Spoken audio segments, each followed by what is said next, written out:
Welcome to another episode of the Being and Doing podcast. Tonight with me is a very special guest, and we will go under the name of Artanzo.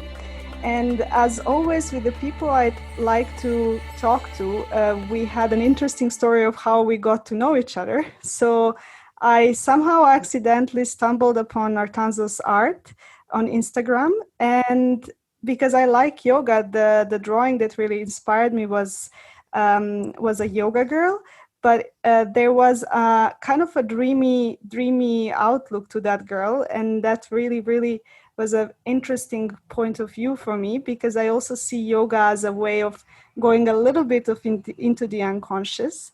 And Artanzo, I started following him, and day by day I would kind of see his art, but I was a bit shy to contact him, and suddenly one day I just decided to kind of go over my my fears and send him a message whether he wants to be a part of the podcast. And I also, the one interesting thing that came out is when I said I'm a scientist, Artanzo said, "Oh, that's what I do as well." So tonight I'm actually very curious to get to know how he bridges these two very interesting parts of his personality, and what is there more to that personality in addition. So welcome, Artanzo, and really thank you a lot for taking the time to be part of this. You're welcome. Hi. Hello. So I would start first with a question. If you could just tell us, on one hand, you're a scientist, and on the other hand, you're an artist. Is there something more to you? And what kind of scientist you are, and what is your art about? Okay. So initially, I am a scientist specialized in mathematics and computing. I studied it in France in the engineering school. And I grew up almost with an artistic framework around me. My family are architects, so they taught me some basics about drawing when I was very young. And I developed this passion about drawing during years. Then I stopped drawing for many years when I was working, and I came back to drawing some years ago. So now I do both. I do my work as a scientist, a data scientist, and also I do drawing, and I have my own website for this. That is beautiful to hear. So talking about the website, I actually went a little bit through your biography, and it was very catchy that your life started in Peru. Yes. So can you tell us more about this? Yes, I was born in Peru. My mother is Peruvian. My father is French. And they were there for work a long time ago. And I was born in the Andes, so in the mountains in Peru, just near a facility to look at the stars. So it's a beautiful place, but very, very far from civilization. And I was born there, actually, yes. So you were born, like literally born next to an observatory? Yes, in a small town near this observatory, yes. And then I grew up in Lima, in the capital of Peru, until the age of 7. And then we came to France. And also in your biography, in these early years, you talk a lot about nature. So can you talk a bit more about your relationship with nature, and what is there in nature that kind of inspires you and drives you? Okay, so nature, as I told you, I came to France in 1990. So what I really like in France that we had a garden and a house. In Peru, I had a flat. There was not nature around, but in France, yes. And I really appreciated to grow up with trees, a big garden, and discover nature around my growth, my own growth. So I think I kept this will of trying to discover more and more some magic into this nature. and I still trying to do this, but now it's more over with drawings instead of going outside and trying to discover myself. And I'm curious, the early years in Lima, Mm-hmm. what do you remember from that time, and in which way did that impact you and shape you? Because that's quite a different cultural experience than French, and you had it actually that you have that mixture also in your family. So what do you appreciate, let's say, from the Peruvian culture that is part of you now? Well, what I do appreciate about Peru is food, because it's the food is really great there, and I appreciate also people. People are quite happy. So it's maybe it's different between these people and people I have around me in Paris, for instance, that are more serious Mhm. in the way they behave around me. And also in Lima, I remember of the weather that was very different from here. Is tropical weather, so very very humid atmosphere. So with more, I think more than 80 or 90% of water in air. So when you are a children, when you are a child, it's you remember this kind of things, because it impacts you to grow and to go outside with this huge humidity. Also, I remember some small gardens with a lot of olivos, so oliviers. And well, I don't remember much more because I left at the age of 7, but the culture is, yes, it's very different. People are, there are more, how to say this, there are more, there is segmentation of population from richest to poorest, and there are a lot of poor people coming from the mountains, from the Sierra, and they work with going to do to do tasks and to be as not servants, but to live with people of higher classes. So, for instance, for me, I was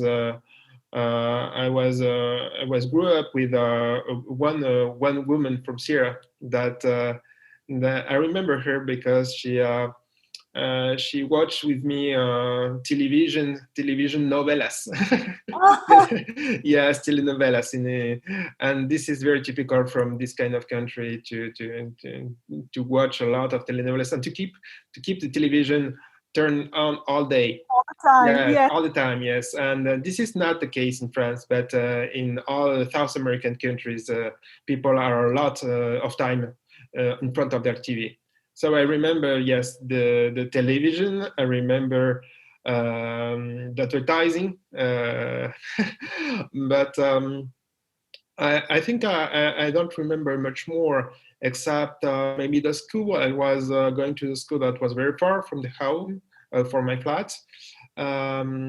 A private school, a French international French and Peruvian school, and I remember on the road to the school that we go through very poor districts. So it's quite different from a city like Paris. When you go from a point E to a point B, the city may change a bit, but it's not going through the desert, for instance, or over other landscapes.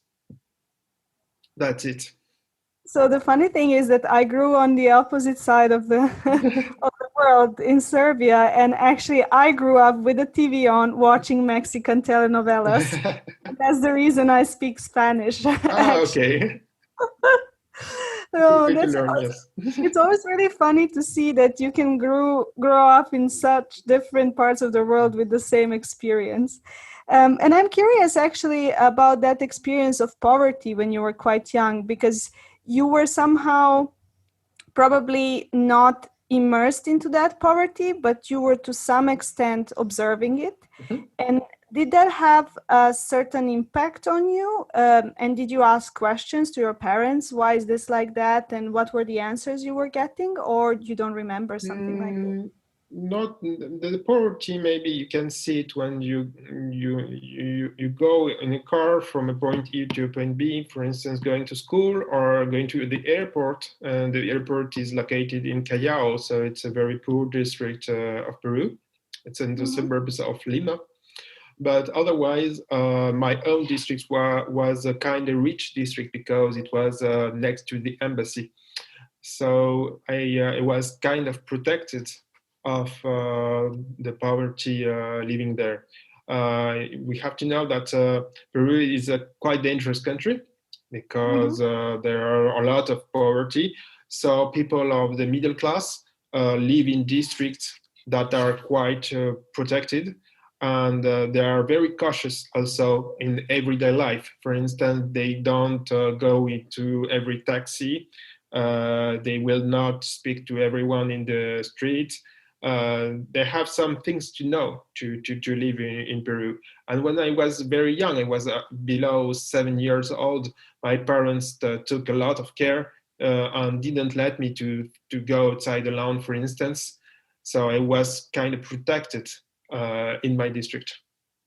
And the friends that you had at that time, were they also local people or mostly French people that your parents knew? Local, Or local. There were local. local people. Almost everyone was local. There was one guy that was French, but foreign people was very quite rare at this time. Mm-hmm. There was not a lot of tourism in Peru like now. So do you have some friendships from that time actually, or? Oh yes, maybe I have one or two contacts on Instagram, but it has been a long time. Hmm. Okay. And actually, do you go back sometimes to Peru, or what was the last time? When was the last time you Wow, went? there was the last time I've been to Peru. It was in 2008, Wow, that's so 12 years ago. Yes. oh wow, wow. Okay, and then we can move now to Paris. So you moved to Paris, Mhm, you started going to school, mhm. and did you feel a certain cultural shock, or because you have been brought up with a French dad, it was kind of normal for you? I think the culture shock was not so huge because I was in an international school. So I came in France. I was already speaking French quite well. So I Mm-hmm. hadn't any problem to integrate myself and make some friends. Maybe the difference would be that people have some different references for instance, for their travels. They didn't travel a lot. They travel around France, but not abroad at this time. And but in the cultural way, there was not a huge difference between France, for instance, and the middle class of Peru. Okay. And now I'm curious about your art. So you said you started drawing very small, and actually in your small bio, it's written that your parents were signed with the date, Yes. your drawings. So I'm curious, do you still have those with you? And can you tell us maybe what were the first motifs? What was the first thing that you were drawing? And how did that feel for you? How was that encouraged also? So yes, my parents kept all the drawings actually. So they're in my parents' home, not here in Paris with me. My parents do not live in Paris; they live in the Alps near Grenoble. Oh, that Um, is beautiful. yes, beautiful. Yes, that's why the nature impressed me a lot when I came there. And they kept the drawings. We have them on my website. I think I put one of my first drawings. Mostly I drew some medieval stuff or something that I was watching at TV because I was a lot of time in front of TV. So I remember I drew some advertising I saw. So that's that you can see how advertising can impact young people also and inspire them for everything. and and then I have drawings that are last from I think 1986. Wow. Yes, 1986. I was 3 years old until maybe 1990 when I was 7. And then my parents didn't keep the drawings because I kept myself. So Mm-hmm. I have a lot of drawings here in Paris with me that are lasting from 10 years or 15 years ago until now. And let's also, it's written in your bio that you were not good at the beginning, Mm. and then somehow there was a progression Mm. to the amazing art you're doing now, in my opinion, humble Thank opinion. you. So I'm very curious, how did you work on your technical skills, and how did how did the motifs that you are currently using, which is a lot of yoga and dancing and movement, but then also some dreamy and really love things, how did those come to really become the main motifs you are drawing? Okay, so um, drawing is a very difficult task. It's I think it's one of the most difficult art in this world because it has to combine many skills.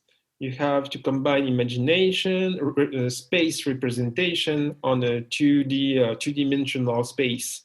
So it combines perspective, some kind of mathematics behind perspective, and feeling also transmitting emotions. So not just only technical skills, but also soft skills to inject inside. So drawing for me, it's maybe much more difficult than some tasks I can do at work, for instance, on the resolution of equations and mathematics, because it's very complex to produce a new drawing from scratch. Reproducing a drawing that already exists is a good way to learn, for instance, but to produce something new, it's very, very hard. So actually, I was not very good at first. I think as everyone, because everyone that starts drawing um, needs to learn. And when I was young, I had the chance that my parents were architects and my grandparents were also doing the Beaux-Arts schools or the fine art schools. And but they didn't teach me a lot. They make me some kind criticism on my first drawing to let me improve. But then I've been self-taught for years.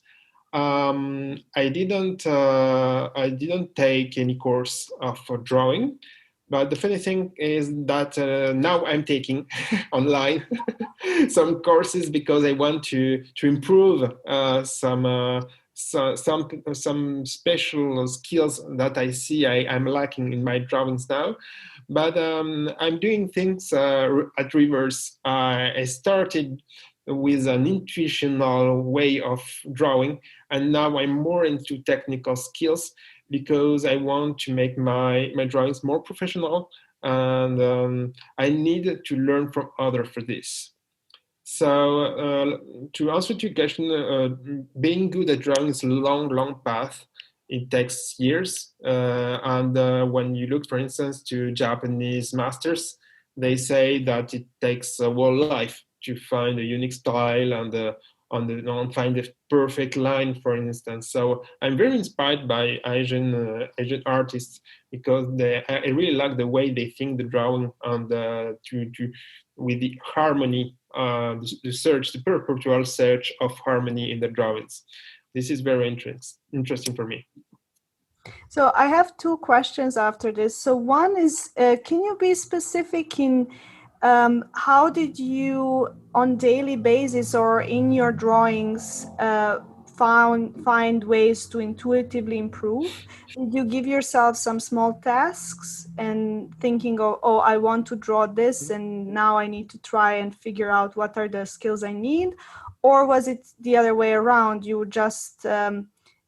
just drawing and then you were seeing what you're missing and then trying to improve on that. So how did that come into play somehow? Okay, so basically I start with an idea. So Mm-hmm. I try to find an idea, and then the idea is for me the challenge to achieve. So one thing I do that maybe others do not is that always finish a drawing, always. So even if it's very complicated, even if I don't manage to do everything in drawing correctly, I try to achieve it completely. So this way of drawing is good for me because it forced me to improve my skills on some areas I didn't do before. For Mm-hmm. instance, if I want, I have an idea for around a cup of tea, and I haven't drew a cup of tea before. I force myself to draw one well, and then I learn at the same time I'm doing the illustration. So for me, it's a perpetual learning because each drawing I want to do something new. So I like also learning. So for me, it's part of the drawing to learn new things each time. And I'm also curious, you seem to have an openness and curiosity towards your work. Is there a critic inside as well? So how do you deal with the critic who says you're not good at this, or you need to improve so much? Or is there such a voice, or somehow you always feel like, I know I am improving, so I will just keep at it and just keep doing it? Maybe the second way. I think it's maybe mostly impossible to be perfect in drawing on any skill. Maybe the exception is to draw something again and again and train on the same kind of drawings. Like for instance, for comics, people that drew comics are very, very good at drawing because they train a lot on the same position, the same characters, the same landscape. But when you want to create something new, you cannot do it perfectly. So you have to do the best way you can. But you keep in mind then some details that you were missing in the previous drawing, and you think that you want to do it better on the next one. So for me, this is the process I use. The process is brought by creativity first, and then it leads to understanding and learning. And I'm curious also, when you finish a drawing and when you really like it, can you describe that feeling? Because from what I understand, you sometimes don't know whether you will like the end product or not. And I can imagine it can go both ways. But what is the feeling when you kind of even maybe surprise yourself? It's a weird feeling because it depends on the drawing. Sometimes a quick drawing can impress myself. I'm happy about it. And other times, for instance, I spend a lot of time in drawing, and at the end I'm kind of exhausted. So I'm not I'm not in the happiness of oh, I did a great drawing. I just want it to end. And then when I look at 2 or 3 days after, I say myself, oh, it was not so bad. I'm happy finally. But it's not automatically a feeling of happiness at each end of drawing. It depends. It depends a lot.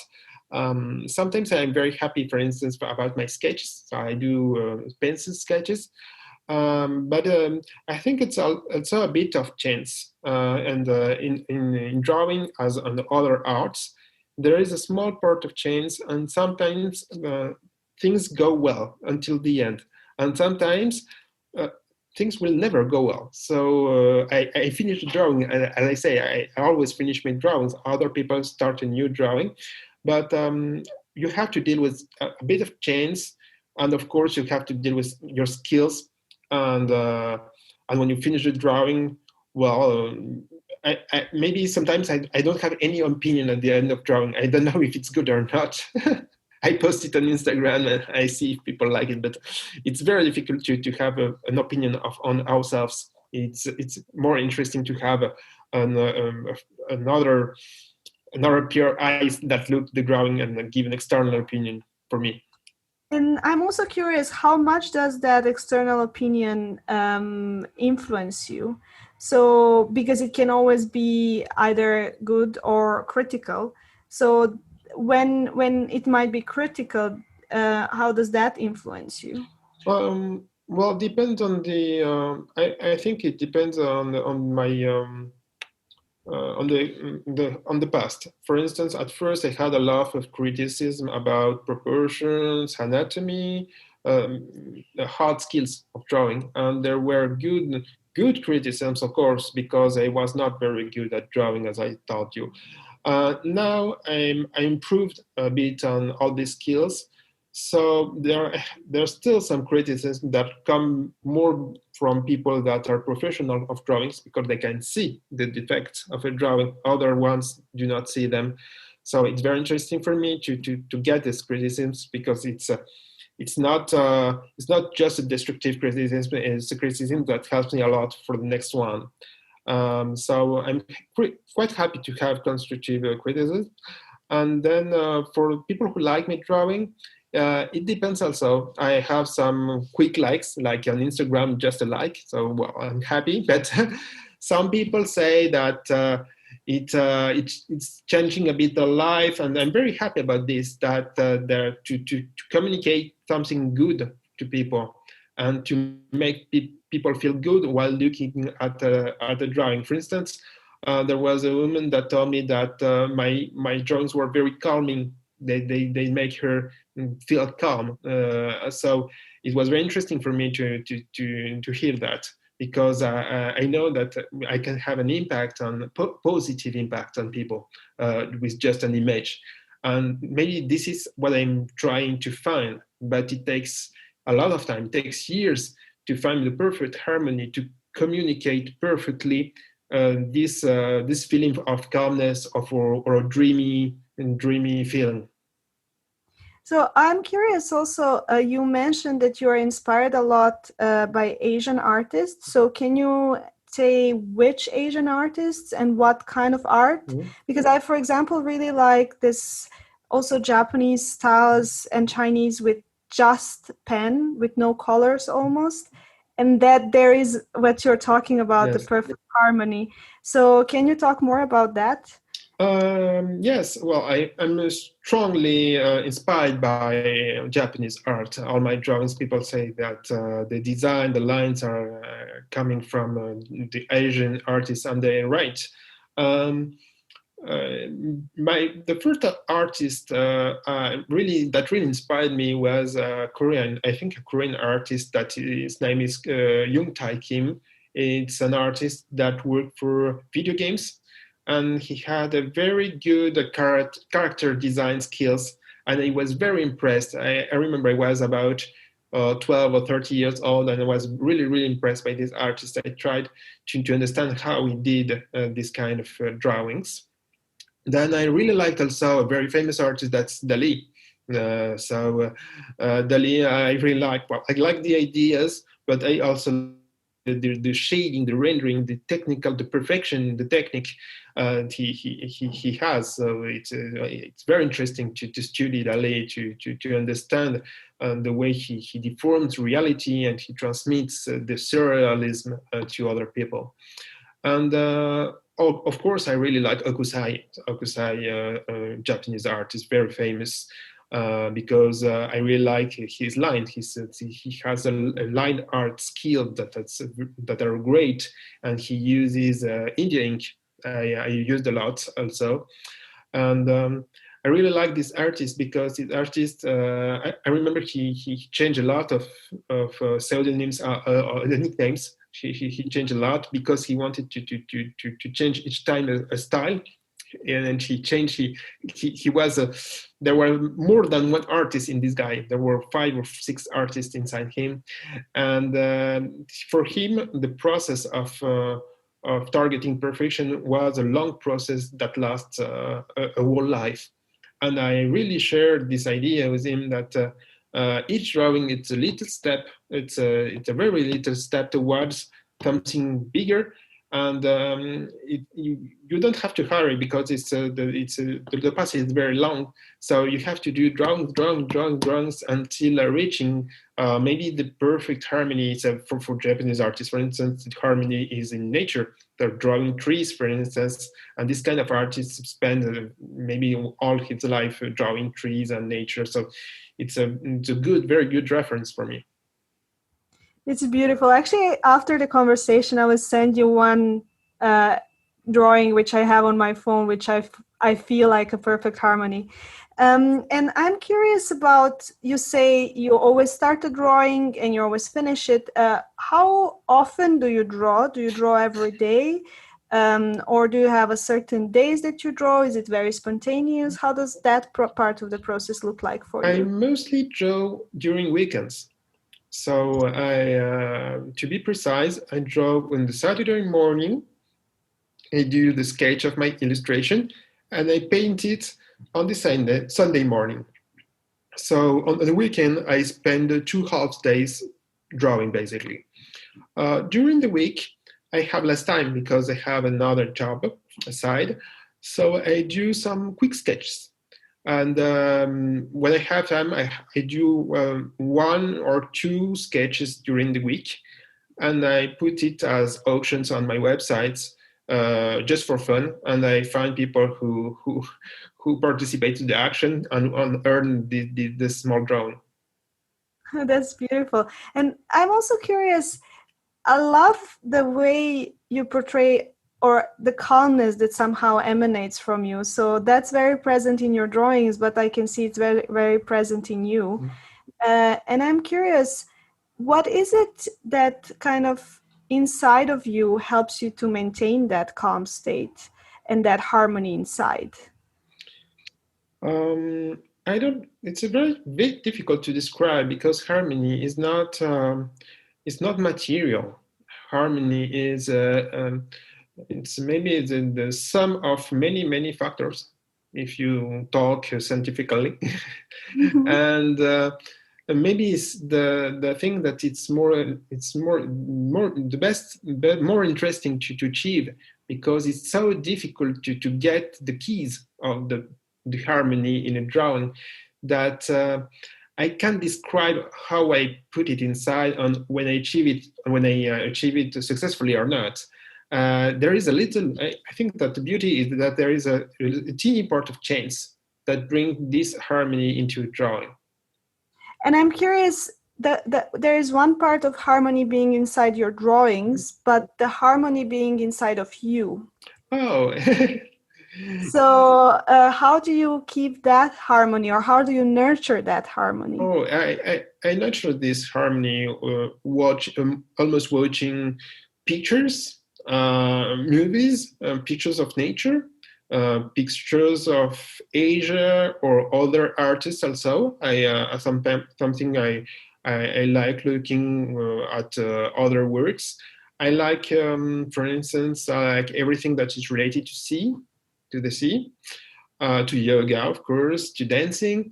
Because, for instance, let's take the example of yoga or dancing. Dancing is the achievement of harmony through the physical bodies. So there is one part of the job that it's already made by the dancer. So when you draw a dancer that is drawing, it's like you have some material to translate harmony. You have the posture of the dancer that is really harmonious already, right? For the yoga, it's the same thing. Yoga can be very harmonious too, depending on the postures. So I use the posture, the yoga posture, as a tool to transmit a feeling to people that recognize the yoga posture, and then I add some funny stuff like a cat, or I can add some little details that make that posture not real but surreal. So coming from a dream, for instance. So that's my technical to reach harmony is to be based on some key factors that are really known by people. So dancing, yoga, and so on. And you mentioned that you have done yoga Yep. yourself. How long? 5 years. Are you still doing it, No, or? I'm not doing it anymore. I miss it actually because I just moved. I just moved from apartment, and my previous apartment I had a yoga course just near home, so it was very easy for me to go on the Wednesday, for instance. But now I'm not doing any more yoga, and yes, I miss it. Well, just after the interview, I'm giving a yoga class, so feel free to join. Oh, this is really funny. It's really funny that there was a certain intuition into who you are, and I wouldn't have never guessed that we like exactly the same. Well, exactly the same, very similar things. Um, and I would want to go now a little bit into talking about your visions of success, and we will tie everything with your work and with your art, and also talk a little bit more about the scientific part of you. Okay. And I would first want to start with a question. When was the first time that you were aware of the word success, of the concept of being successful? And when was the first time you actually felt successful, if ever? Maybe, maybe I'm not sure it's just for me, but the success goes for me is goes through school, because when you're a child, you have an invitation. You received for the first time an invitation from the teacher, and not much from your parents. Your parents that just say this is good, this is bad, don't do it.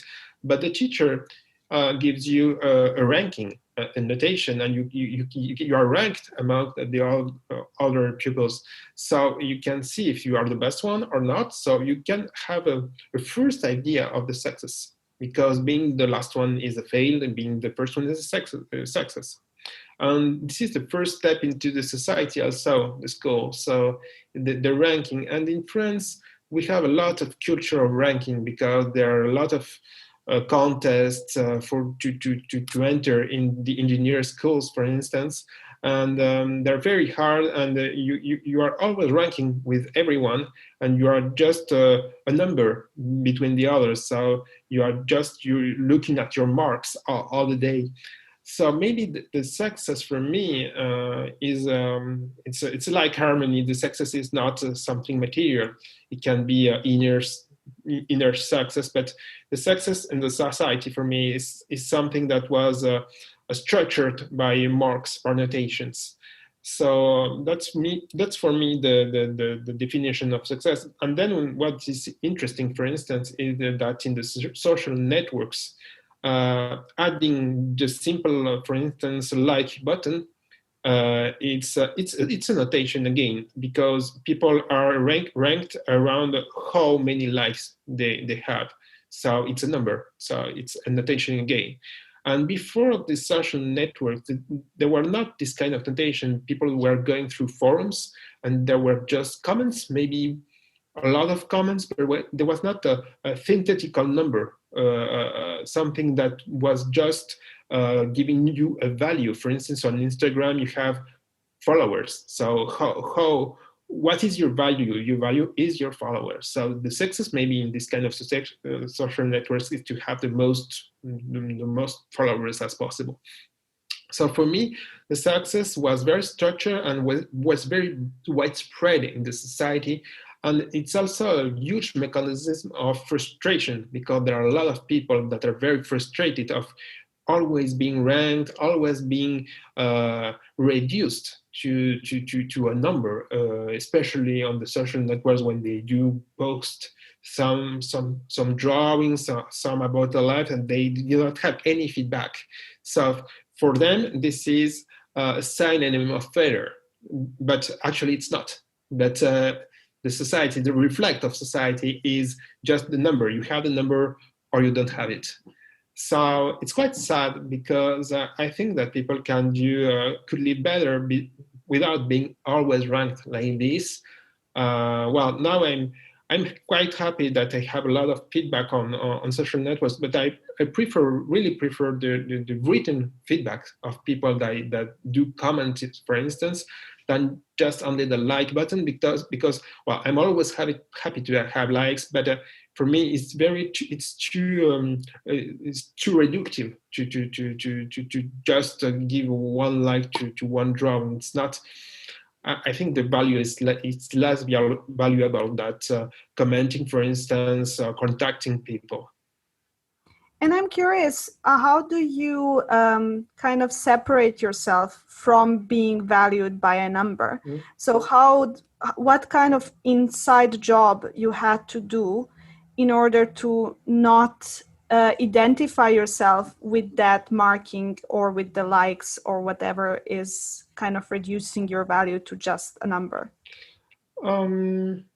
I think it's a very difficult job to do because I think the nature makes you always compare things together. It's biological. The brain it's a huge machine for comparison, you know.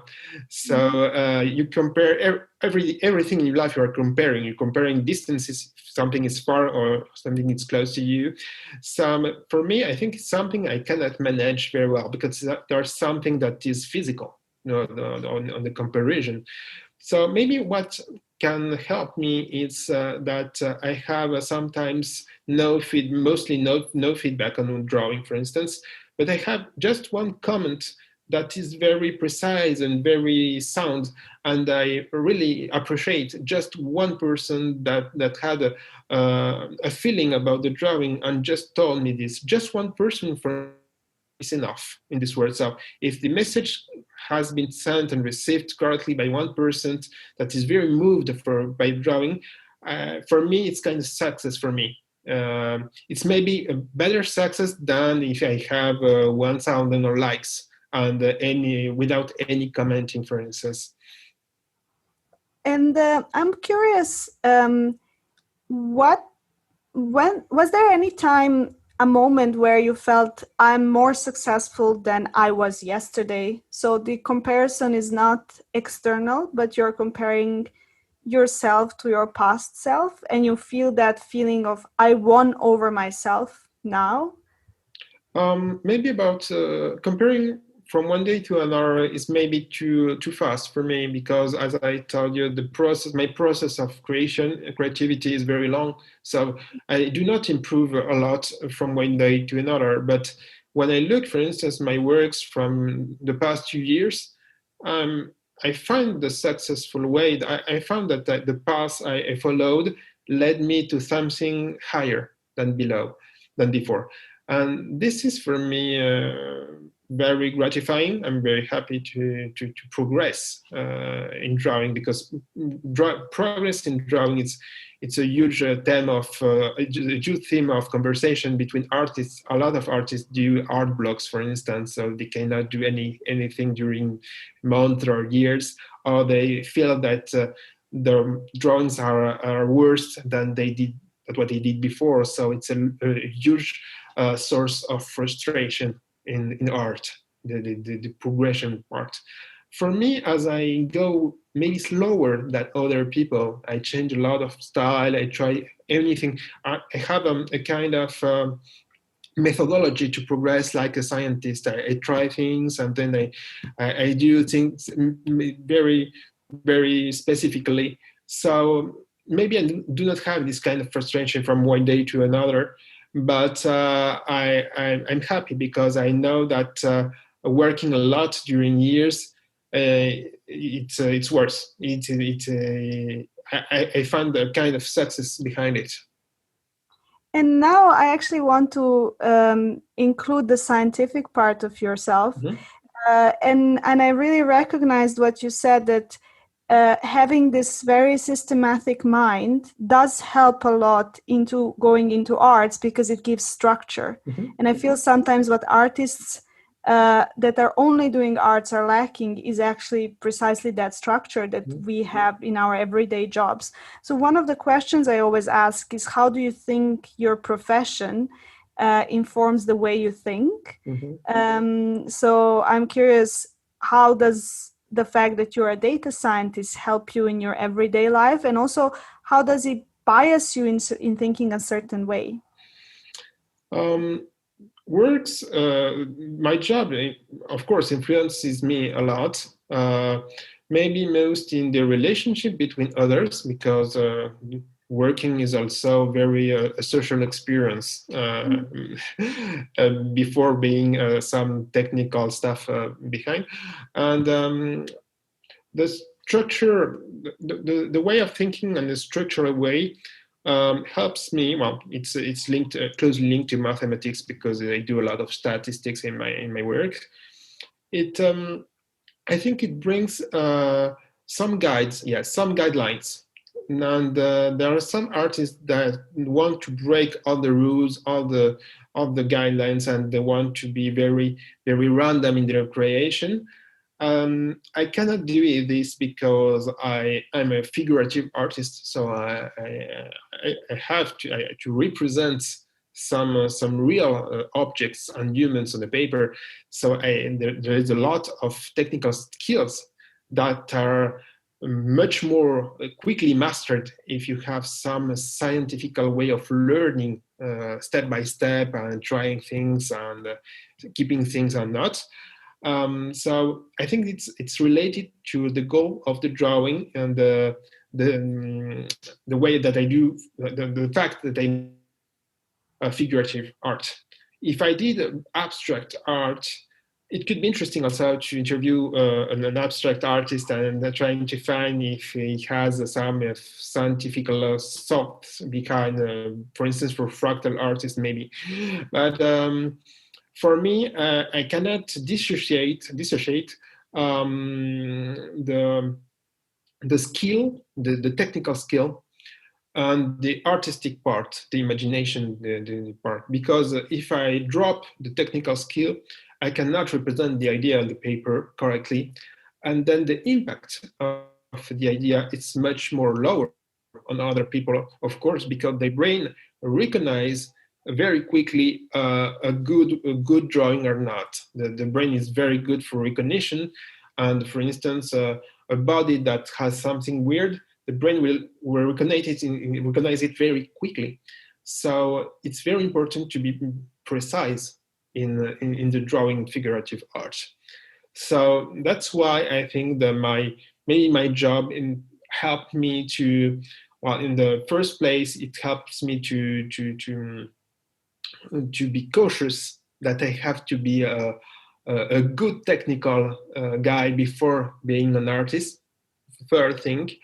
And then maybe the second thing is that we are all living in a society, so what we are impact the others and what we draw also. So that's interesting that for me that I can understand this and I can, for instance, when I prepare drawing, I can think about the message I want to send to people. And this is not automatically. For instance, there are many people that draw just for fun or for pleasure, but they do not think about the message. And I think my job that is related also to the media sector, so it's the industry of message, helped me to think about the message and about the technical part and mix together to achieve the drawing. And the wonderful thing is that really that particular thing you're saying transpires through your art, because each time I do see one of your drawings, I always have an internal message or like a sentence in my head. So it is really wonderful to understand that there is an intention behind that. And I had one question related to that. Do you sometimes feel that because you know the technical skills required to achieve something that is inside your head, do you feel that maybe sometimes that limits your imagination or expands it, or both? Technical skills limit imagination, of course, on every artist, because when you draw, you have an idea in mind. Everyone has an idea, and you have to represent it on a two-dimensional space. And this is very, very difficult to make the translation between the vague concept that is in a three-dimensional space into drawing in a two-dimensional space. So for me, the difficult part is this, and maybe in the last days or weeks, I'm enjoying that. I'm enjoying the fact that I'm thinking that I can push over the limits, of a drawing. But it took me years to have this feeling. It's not a feeling you can have it just with 2 or 3 years of drawing. You can have it feeling also. It's related to the size of the paper you're drawing to. I really draw on a small size, so very small sizes. And then when I bigger sheet of paper, I'm pushing a bit the limits, but I'm also limited about my technical skills to do, for instance, enough details to bring a drawing that covers all the paper. So this is interesting. This is part of the path of the evolution of the artist. Is, for instance, to start with a small space, and then to enlarge space, to enlarge also the concept and the ideas behind the drawing. And I'm curious about that small part. So, what do you use specifically for your drawings? So you said you don't have big spaces, but do you use pencils? Do you use watercolor? So what kind of tools do you use to kind of transmit your messages? I use simple tools. I use watercolor and pencils. That's all. For many years, I was working with digital tablets for drawing, and then I chose the simplest way to draw. I started with just India ink at first, so India ink with a nib, metal nib, and then I dropped it to start with inks, colored inks, and finally I'm working now with just watercolors and different kind of pencils, but just black and white pencils. And for me, it's enough to represent most everything in this world with very few materials. And also what is very nice about you is that you post your initial sketches and then you post the final drawing. And I love to see that progression because it also kind of speaks about the whole process to your audience. So where does this idea come from and why do you do it? Well, the answer is easy for me because I love looking at sketches of other artists, and I'm really in constant research of sketches on the internet, and I don't find the sketches I wanted to see before the mechanism of building and drawing. So I told myself that I will give this to other people. And there is also a second goal is that I really care about the lining. And on the sketch, I really take care about the line. And maybe on the colored one, I also take care, but sometimes the color is not so good at the sketch because the sketch has something different, some different message inside that is covered then by the color that gives another message. So even in my website, I sell both. I sell colored drawings as prints, and I sell also the sketches as auctions. So I find it interesting to people to be sensitive to a finished drawing or a half-finished drawing, just a sketch, for instance.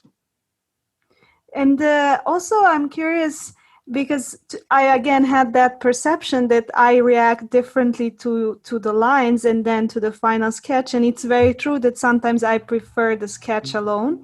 And I'm curious there. Sometimes I feel the color gives it life.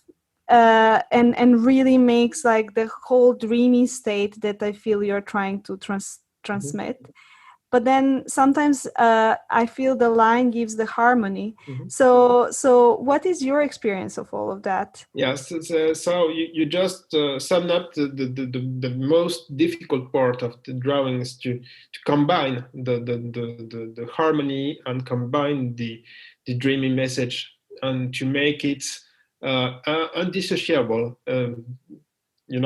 so it's very, very difficult, and I didn't manage it yet. That's why I put the both.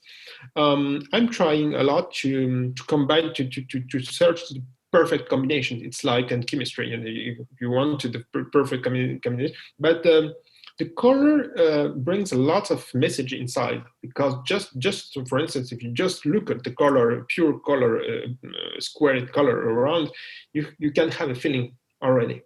So it can bring a message that is not contained in the line, and also it covers a bit the line. The color is not, does not the line be itself.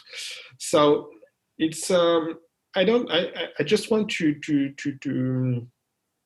combine. That's why also I do thicker lines sometimes to keep the line and not to let it be hidden behind color. But I have to answer you. I think this is a long work that I have to do to find the perfect harmony. I didn't crack it yet, but I'm hoping to achieve it maybe in the next month. And one thing I'm constantly having as a question while I'm listening you is, how is it that you're so patient with life and with yourself? Because it's really beautiful to watch that you are in a constant process of creation. You are improving every day, and I don't have the feeling that there is internal stress of reaching somewhere, of going somewhere. It's really it feels like a constant joy of creating, and somehow that I feel is a rare quality to find today, because we are always rushing to reach something, to get somewhere. And I feel for you it's just a play. Maybe I'm wrong, correct me if I am, but I'm curious, where does that come from? I don't know. Maybe it comes from my childhood, because my mother told me a lot of stories, so it developed my imagination, I think. And then I started drawing very young, and I really enjoyed the process of drawing. So that's why I do not make any effort to have an idea, for instance, a brand new idea. It comes to me naturally, and then I have to. I don't feel the burden of drawing. I draw for me, for myself. So I don't have a boss that asks me to draw for an advertising, for instance. So it's for me. So as I said at first, it's a long path, and I'm enjoying to travel over it each day. So I'm very happy to draw. I'm so being very happy to color, because I'm discovering also watercolor. I just started watercolor 1 year ago, so I'm very happy to discover the nuances, the subtlety of the watercolor that is that gives me a lot of possibilities and opens me another path of creativity. So I think I feel like a child that has a huge huge place to work and to play. Sorry, and I try a toy every day. That's sometimes how I feel in my science, so I fully understand that feeling. I'm now curious, what do you think were the people, you mentioned your mom as someone who was very influential in your life, but what do you think are the people who informed your visions of success? For the vision of success, maybe my father too, because he is a perfectionist. So a true perfectionist. There are many people that told them that they are perfectionists, but there are rarely true perfectionists. That my father is a person who can draw and redraw the same drawing during weeks until it gets perfect for him. So he has this vision of perfection, of success, but it's a different vision of mine. My vision is a constant evolution, doing different drawings.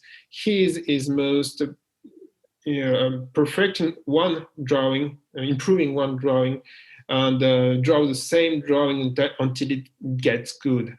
But I think I learned a lot with him, because I had he gave me the good criticism at the good moments of my life, to tell me to improve and to force me to improve myself and try to be better in my drawing process. So this was very helpful for me, actually. And do you remember specifically what kind of criticism that was, if you're willing to share with us? Yes, of course. For instance, in my first drawings, he told me that the word drawings were too flat. There was no volume on my drawing. They were very too flat because I hadn't a good representation of volumes.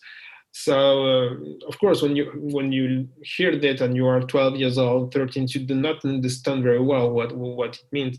But then when you try to understand, you look at some books, and then you try to understand volumes, you see, yes, he was right. There is a lack of volume in my drawing. He tells me a lot of details because he really likes details, a very detailed drawing. And for instance, actually, he finds that some of my drawing lack of detail. They're too simple. There are two reasons about this. One reason is a lack of time in my side, because putting a lot of days of drawing takes a lot of time, and when you have only 2 half days to do a finally finished illustration. But the other thing is it's very hard to keep the good message and add in the details. It's the same problem that with the colors. If you had a lot of details, sometimes you can lose the message, and you can lose also the harmony of the drawing. And this happened to me a lot of time. So there is a balance to find between the details, the colors, the lights, and to find the perfect message and the perfect harmony to a drawing. So his advices were very good about it, and he also oriented me on some path. Sometimes we have to choose when we follow a path for an artist. And he told me, for instance, this drawing is much more better than this one because reason one, reason two, and this helped me to go the right way. And I think it's very important to have an external person that tells you are doing the right way, not every day, but in some specific times that makes you improve yourself.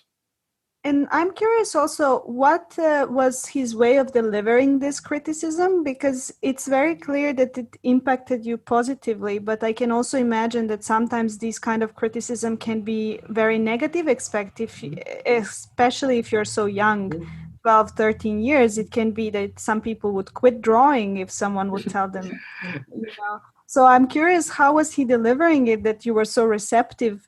Or were you also a special child that you were so receptive to this? No, I was a very common child, and it was very negative for me. Okay. There was not not any mystery behind this.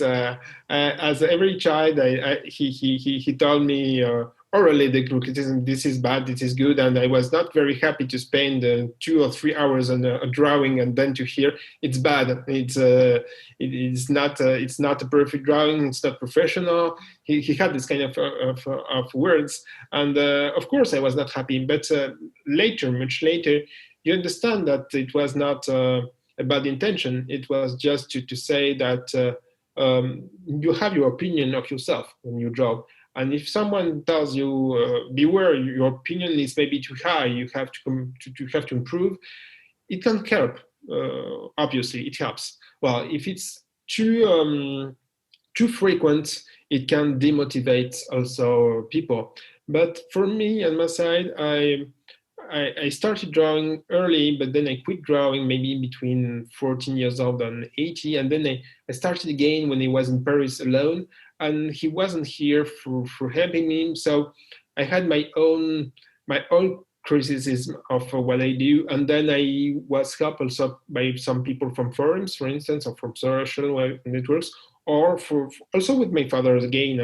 My mom also had some criticism.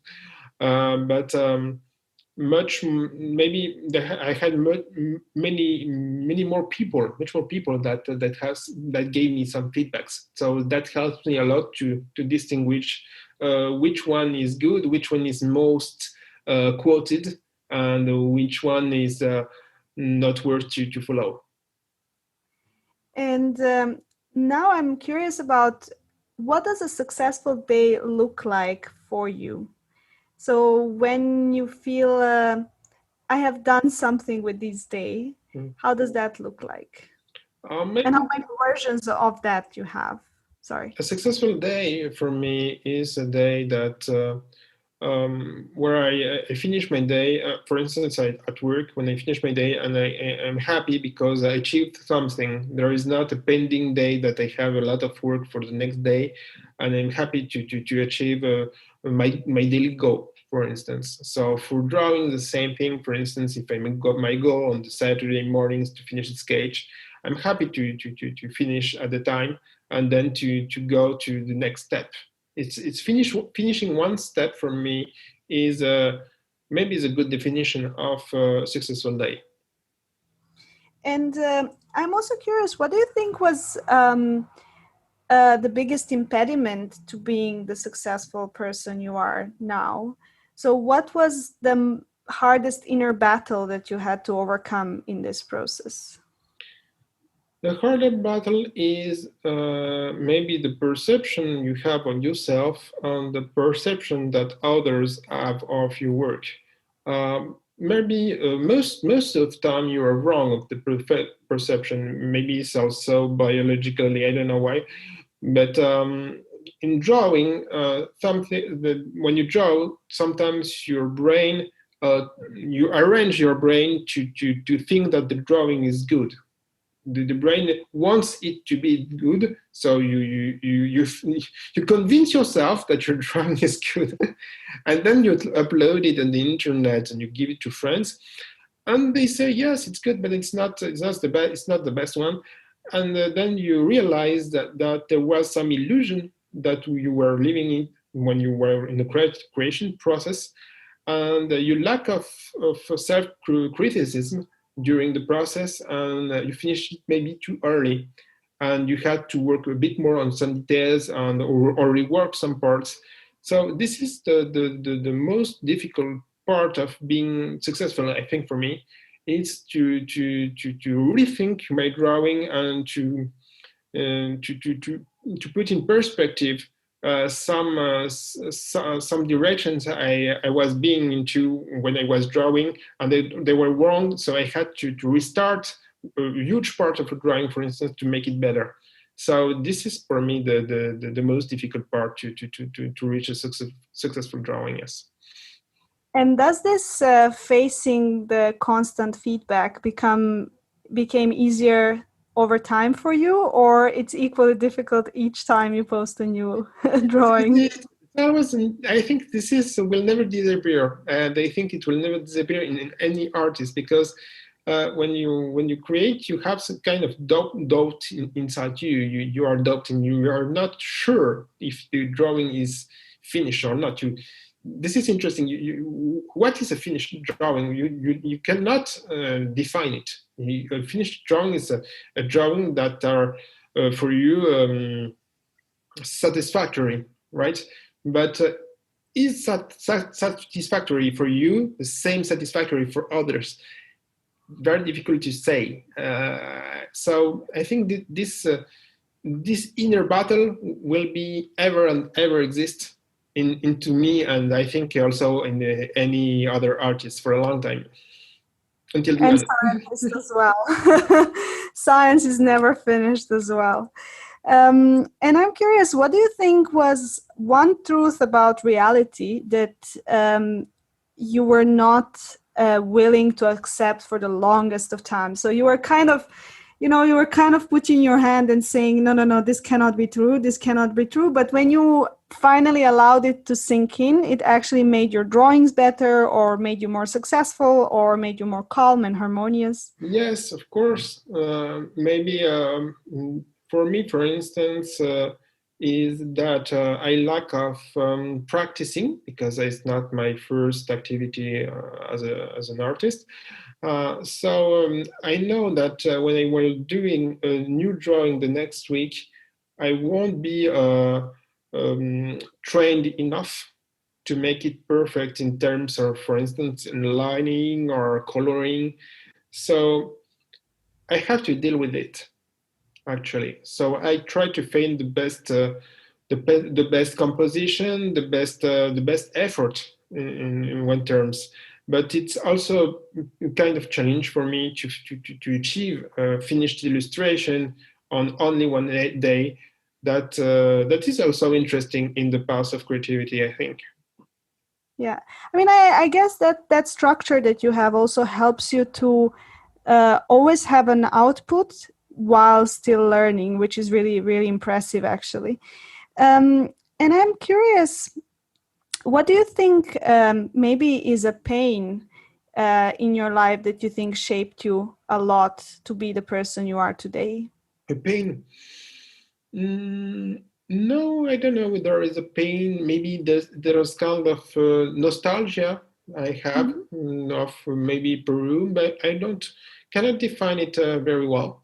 So maybe this nostalgia can be seen in the drawings because they are kind of oneiric drawings or drawings inspired by dreams, but dreams are also inspired by past and by our lives. So maybe there is a background of nostalgia that can be seen in this kind of in my drawings. Yes. That is interesting. So I think at this point we will go to the rapid fire questions Okay.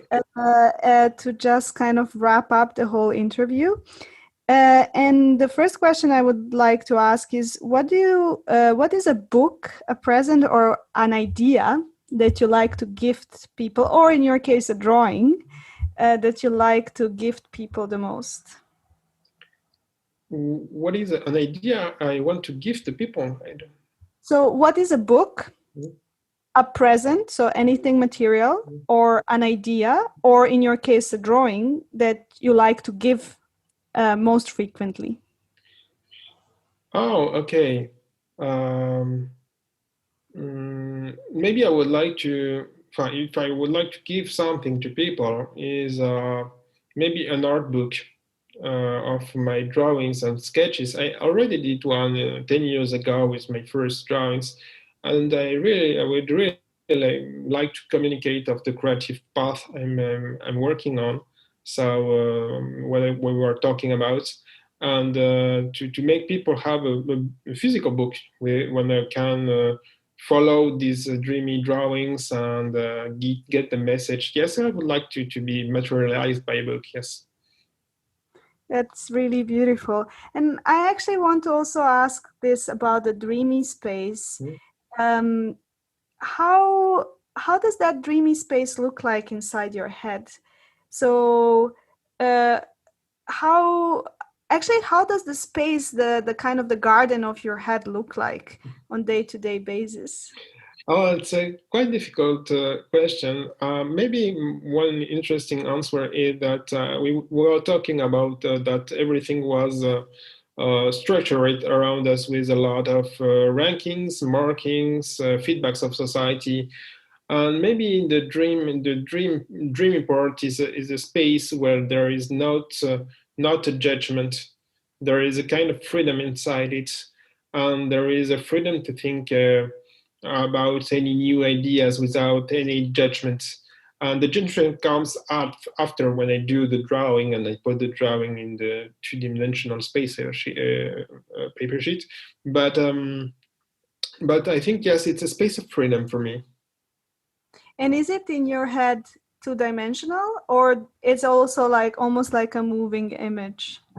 Depends. It's between the two. It's two-dimensional, I think, and moving a bit. That's really funny. And then what do you think is an absurd thing about you that not many people would know? An absurd about me. I don't know. Let me. Yes. I can say something. As a scientist, I have some weird thing that I do not go straight to the point.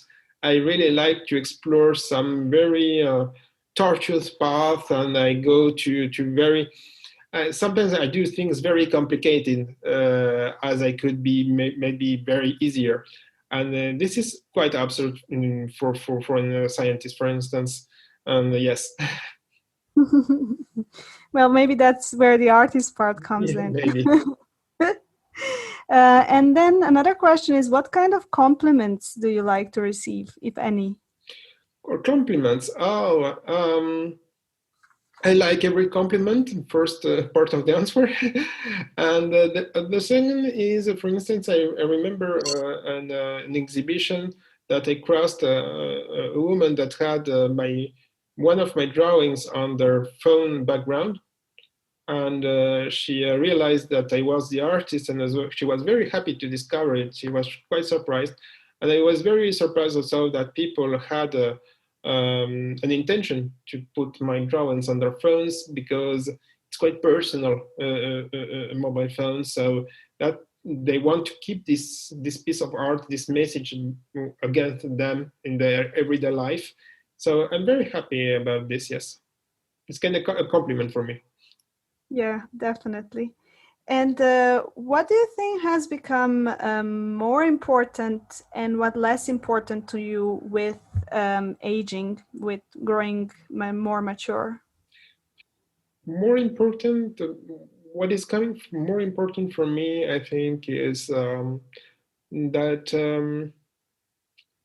I think that I want to transmit a positive idea, a positive way of thinking to people, a positive message.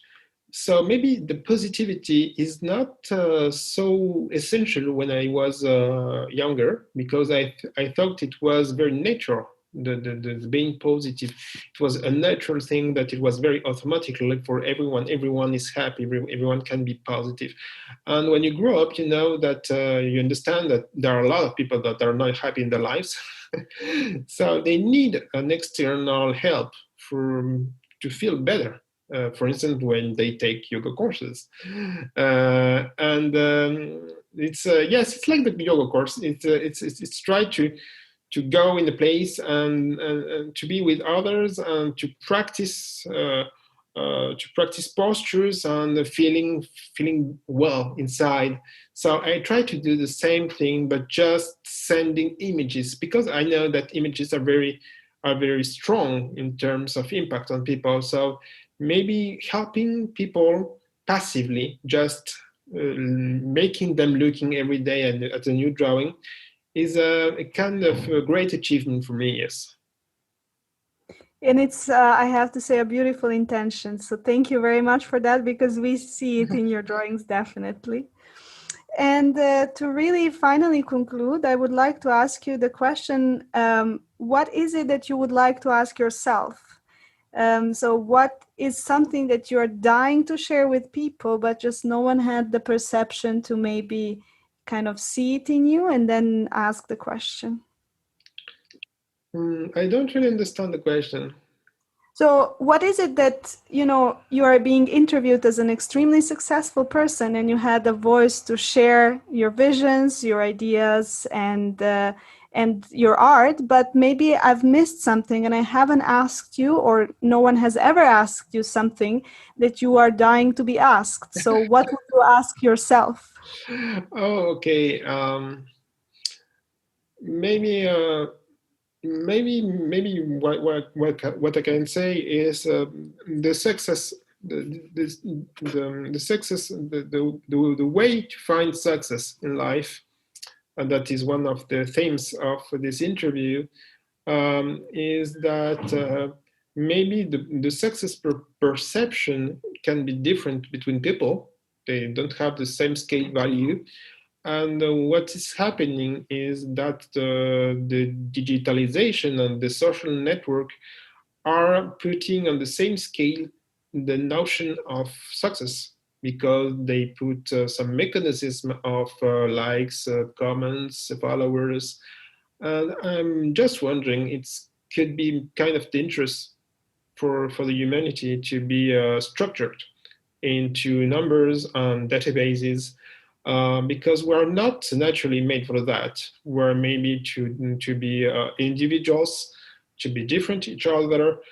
So when there is an external mechanism of that is related to computers, that is related to the structure way of thinking, maybe can be at the long term, not at the short term, very destructive for society in terms of creativity or initiatives, because I think there will be many people that will try something artistically. For instance, they will say that they do not have enough followers on Instagram, and they will abandon, they will get it over, and they do not know that the way that you have likes or followers is not just depends not only on your success, but it depends on algorithms that make you to be visible, but you have also visible on the internet, and in competition with advertising. So it's not really a success, a level of successfulness. So that's my message, I think. So, what would you say to those people who maybe have already tried and felt unsuccessful, as an inspiring artist? What would be your message for them? How not to give up, and what to do if it failed once? Maybe something interesting is make me to start with less people from reality, for instance, with friends, family, friends, or going outside in the real world and trying to share ideas with other real people, to have a kind of validation by humans of the quality of the work, and also find the right people to find in. You have to find the right people. So when you put something on Instagram, at the start, for instance, you don't have the right audience. You have a generic audience. So of course, you won't be successful in terms of social network. But when you grow your social network, you are being followed by specific people. It's not a general audience. So then you'll be rewarded, because people that follows you, they follow you. There is a reason they like your works. So building yourself your own audience is very difficult nowadays, because social networks put many barriers, and there is a lot of pressure of advertising to be most visible than real people. So maybe the advice is trying backward, trying the simplest way, reality, trying to people, exhibitions, locals, physical sharing before going through digital communication. Yes. I find that to be really useful and beautiful advice. Well, with this, I really want to wrap up. I want to thank you for the time, to acknowledge also the beauty of your words, and the beauty of your art. And also, you can tell us where people can find you, how can they buy your work, and how can they talk to you? Okay, so people can find me on Instagram and on my website, basically, on Twitter also. So under Artanzo. Yes. So if you type Artanzo on Google, you will find the three of them quickly. So artanzo.com is my website, where people can buy my drawing. They can you can participate to auctions to earn drawings. Then there is a little button that can be used to chat with me directly on WhatsApp. No one uses it, but I think I just found out about it tonight, and I find it amazing. Yes, I put this button. It's a symbol, as the symbol of phone, so people can contact me directly by email or WhatsApp. But I think that they don't have the habit of contacting directly people through the website. Otherwise, on the Instagram, it's much more easier for them, because they have the habit to contact people. So Instagram is maybe the best way to follow my work at first, and to contact me, to write me if there is any question. Yes. Perfect. Well, thank you again.